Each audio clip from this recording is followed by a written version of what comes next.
Hi hello నమస్తే నేను మీ ప్రవీణ్ కుమార్ అల్లి ఈజీ టీచ్ విత్ ప్రవీణ్ ఛానల్కి స్వాగతం. ఈరోజు మనం తెలుగు నేర్చుకుందాంలో ఉన్నాం. తెలుగు నేర్చుకుందాంలో 28వ రోజు.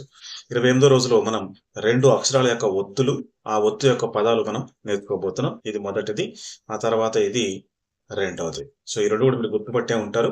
వాటి గురించి వివరంగా మనం నేర్చుకుందాం. ఇంకా ఎవరైనా కనుక మన వీడియోస్ని సబ్స్క్రైబ్ చేసుకోకుండా చూస్తున్నట్లయితే సబ్స్క్రైబ్ చేసుకోండి, బెల్ బటన్ ప్రెస్ చేయండి, ఆల్ నోటిఫికేషన్స్ యాక్టివేట్ చేయండి. సో ఇంకొక 5 or 6 వీడియోస్లో మనం తెలుగు నేర్చుకుందాం సిరీస్ అయిపోతుంది. ఆ తర్వాత మనం రెగ్యులర్గా మన పాఠాలు పేజ్ నెంబర్ ప్రకారం అనే సబ్జెక్ట్స్ మళ్ళీ రీస్టార్ట్ చేసుకుందాం. సరేనా పిల్లలు? ఇంకెందుకు ఆలస్యం, మనం మొదలు పెడదాం మన వీడియోని. రైట్. సో 28వ రోజు. ఈ రోజు మనం చూడండి, ఇక్కడ ఒక అక్షరం వచ్చింది. ఏంటది? చ. చ అక్షరానికి ఒత్తు రూపం చూడండి. ఇది జ. సింపుల్ గా ఏం చేశారంటే తలకట్టు తీసేశారు. ఇది చ అనుకోండి, దీనికి ఇలా తలకట్టు ఇచ్చాం.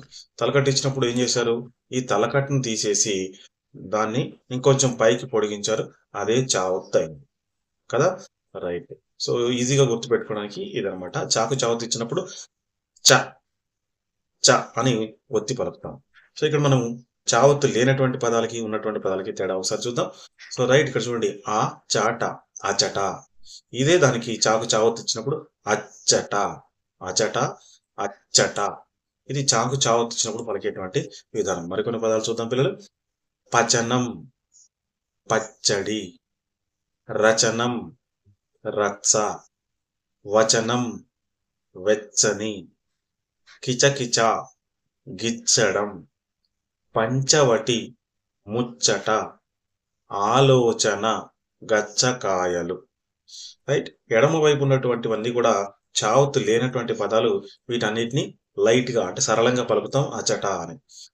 పచనం, రచనం, వచనం, కిచకిచ, పంచవటి, ఆలోచన. ఇక్కడ చా పలికేటప్పుడు చూడండి, చాలా సరళంగా మనం పలుకుతున్నాం.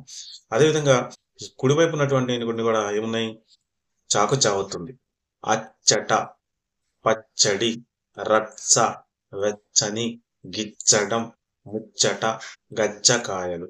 ఇక్కడ ఒత్తు ఉన్నటువంటి అక్షరానికి లేనటువంటి అక్షరానికి ఏ విధంగా పలుకుతున్నాము, దాని యొక్క ధ్వని తేడా ఏ విధంగా పలికేటప్పుడు ఏ విధంగా పలుకుతున్నాము మీరు తెలుసుకోవాలి, అర్థం చేసుకోవాలి. అలా అర్థం చేసుకున్నప్పుడు ఏమవుతుందంటే, మీకు డిక్టేషన్ చెప్పినప్పుడు ఆ శబ్దం వినగానే మీరు సార్ అచ్చట అని చెప్పగానే ఆ చట, చాకు చావవుతుంది కాబట్టి అలా మీరు చావత్తు రాస్తారు, కరెక్ట్ గా రాస్తారు.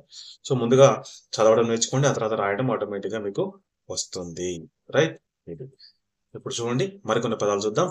రచ్చ, పచ్చ, మచ్చ, ముచ్చట, నచ్చడం, వెచ్చం, కచ్చకాయ, పుచ్చకాయ, మెచ్చరు, పచ్చడి, గుచ్చడం, పచ్చచీర, గోరువెచ్చ, లచ్చగూడెం, అచ్చ తెలుగు, ఆకుపచ్చ. సో ఇవన్నీ కూడా గుణింతాలు లేనటువంటి చావుతూ ఉన్నటువంటి పదాలు. ఇప్పుడు మనం గుణింతాలతో ఉన్నటువంటి చూద్దాం.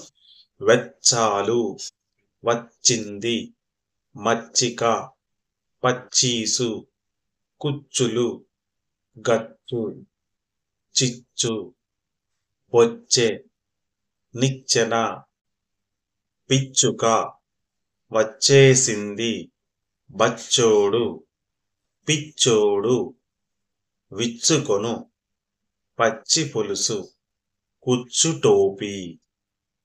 సో ఇక్కడ చూడండి, మీకు ఈ ఎడమ వైపు ఉన్నవన్నీ కూడా గుణింతాలు లేకుండా చాకు చావుతున్నటువంటి పదాలు. ఇక్కడ గుణింతాలు ఉన్నటువంటి చాకు చావుతున్నటువంటి పదాలు. వెచ్చాలు, వచ్చింది, మచ్చిక, పచ్చీసు, కుచ్చులు. రైట్.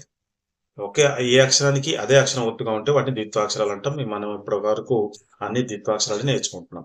రైట్ పిల్లలు, మరి ఇంకొక ఒత్తు మిగిలిపోయింది కదా, అదేంటో చూద్దాం ఈరోజు. రైట్. ఇది మనం నేర్చుకోబోయేటువంటి ఒత్తు అక్షరం ఏంటది? జ. ఇక్కడ విచిత్రం ఏంటంటే, ఆ అక్షరము ఒత్తు రెండు ఒకే రూపంలో ఉంటాయి. అదే అక్షరము అదే ఒత్తు, దాని తలకట్టు గిలకట్లు ఏం లేవు, వాటి తీసేయాల్సిన పని కూడా ఏం లేదు. జాకు జావత్తు ఇస్తే ఈ విధంగా ఉంటుంది, జ. రైట్. ఇప్పుడు జాకు జావత్తు ఇచ్చిన పదాలకి మనము లేనటువంటి పదాలకి తేడా చూద్దాం. చూడండి, మొదటి పదం హి మ జ, హిమజ, మజ్జ, హిమజ, మజ్జ. సో ఇక్కడ మనము ఈ విధంగా ఒత్తు లేనటువంటి అక్షరానికి ఉన్నటువంటి అక్షరానికి తేడా ఆ విధంగా పలకాలి. హిమజ, మజ్జ. జలజ లజ్జ, భజన బెజ్జము, సుజనుడు సజ్జనుడు, అంజలి అజ్జకారి, జనం నిమజ్జనం, భుజభుజ బుజ్జగించు. ఇక్కడ చూడండి ఎడమవైపున అన్ని కూడా ఒత్తు లేనటువంటి అక్షరాలు. హిమజ, జలజ, భజన, సుజనుడు, అంజలి, జనం, భుజభుజ కదా. ఈ కుడివైపు ఉన్నటువంటి పదాలన్నీ కూడా ఏంటివి? ఒత్తు ఉన్నటువంటి. మజ్జ, లజ్జ, బెజ్జము, సజ్జనుడు, అజ్జకారి, నిమజ్జనం, బుజ్జగించు. ఈ విధంగా మనం ఒత్తు లేనటువంటి అక్షరాలకి, ఒత్తు ఉన్నటువంటి అక్షరాలకి ఏ విధంగా పలుకుతున్నాం తేడా అనేది తెలుసుకోవాలి. ఇప్పుడు మరికొన్ని పదాలు చూద్దాం.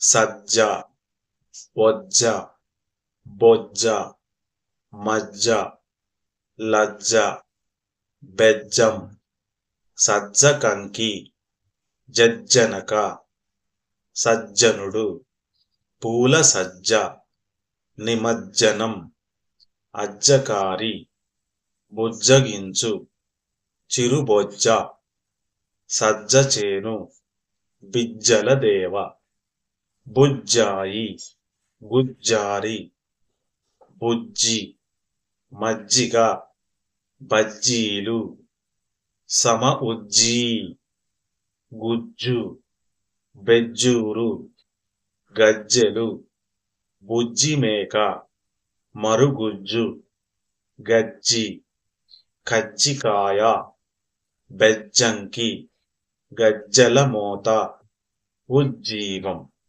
రైట్. సో ఇది మనము ఈ ఎడమ వైపేమో గుణింతాలు లేనటువంటి జావుతున్నటువంటి పదాలు, కుడివైపునే మొత్తం కూడా గుణింతాలతో కూడినటువంటి జావుతున్నటువంటి పదాలు. ఇక్కడ జాగు దీర్ఘం ఉంది చూడండి, ఇక్కడ గుడి ఉంది, ఇక్కడ గుడి దీర్ఘం ఉంది, ఇక్కడ కొమ్ము ఉంది. రైట్. ఇక్కడ ఎత్తం ఉంది, ఇక్కడ గుడి ఉంది. ఇవన్నీ కూడా జాకి పైన ఇచ్చారు. రైట్. ఇవన్నీ కూడా మనకు గుణింతాలు ఉన్నటువంటి పదాలు. సో ఇవి ఈ రెండు ఈరోజు మనం నేర్చుకున్నటువంటి ఒత్తులు, వాటి యొక్క పదాలు. రైట్ పిల్లలు, చావత్తు జావత్తు నేర్చుకున్నాం కదా. ఇప్పుడు రేపటి వీడియోలో మరికొన్ని నేర్చుకుందాం మరి. సో ఈ వీడియో చివరి వరకు చూసినందుకు ధన్యవాదాలు. అదేవిధంగా మీ మిత్రులందరికీ చేరే విధంగా షేర్ చేయండి, వాళ్ళు కూడా ఈ ఒత్తు యొక్క పదాలు నేర్చుకుంటారు. Thank you very much. Have a good day. జై హింద్.